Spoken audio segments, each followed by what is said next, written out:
Hello and welcome back to my little lights. This is my beta video for BCM 215, Game Media Industries. Just a quick recap on where I started. So I am currently doing a project called Doors, Corners and Stairs where I am playing PC horror games for the very first time and recording myself play them.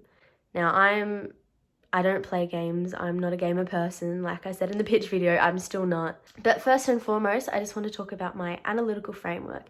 So for this project, even though I will be looking at the doors, corners and stairs, my framework is looking specifically at the physical designs of the three elements, the placement during the game, why they're there, what happens when you go through them, and then putting that all together, including my game experience.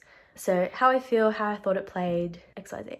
Doors, corners and stairs, you'd never think that it would have a lot of meaning, but I've found so far in every single horror game I've played, which hasn't been that many, doors, corners and stairs are terrifying. The one thing I've found the most is that these three elements are usually placed in the game to build anticipation. So for example, I was playing the game Pacify, and at the very beginning of the game, you jump down into a little hatch into the basement. But in order for you to actually, start playing the game and collecting all the little dolls, you had to go up a flight of stairs. Now, it took me 10 minutes to go up the flight of stairs because I was so completely terrified to the fact where I had to actually walk away from the game even though I hadn't even started it yet. And I think this is a perfect example as to the analytical framework that I'm looking at, because there's a purpose to why they are there, to build anticipation. So all these elements also have other uses for them. It may be a portal, so it can take you to another world, another dimension, another room. It can conceal hidden objects. So in the games that I've played, I've mostly found that the doors, corners and stairs, when you walk around them, there's a creature behind them or something you don't want to see. And it terrifies me every time because I always stop and I always run out of the room. These doors, corners and stairs can also load as a loading barrier. You get to a door, but then as soon as you open it, the rest of the game loads and you can continue playing.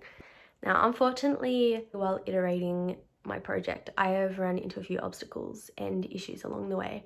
So I think the first one has been my loss of motivation to actually film these videos. Now, I filmed a couple, but the editing process, it takes a lot of time. So I've kind of been put off that a little bit. And another major reason is that I'm actually quite scared of these horror games. I mentioned in the pitch video that I love horror movies.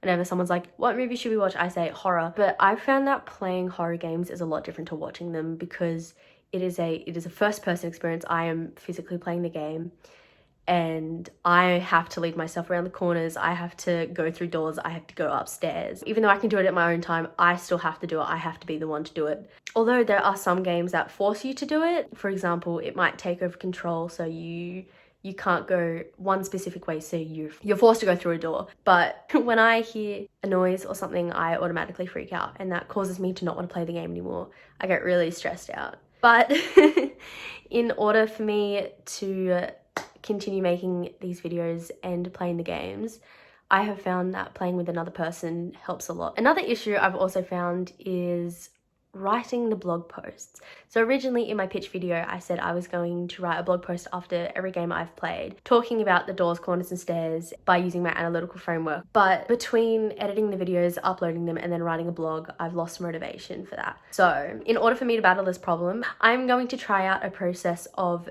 filming the game. At the end of the game, I'm going to put in a little section where I just sit down and actually talk to the camera about the doors, corners and stairs. As for feedback, I've only posted one video on YouTube and it hasn't gained any likes or comments or anything.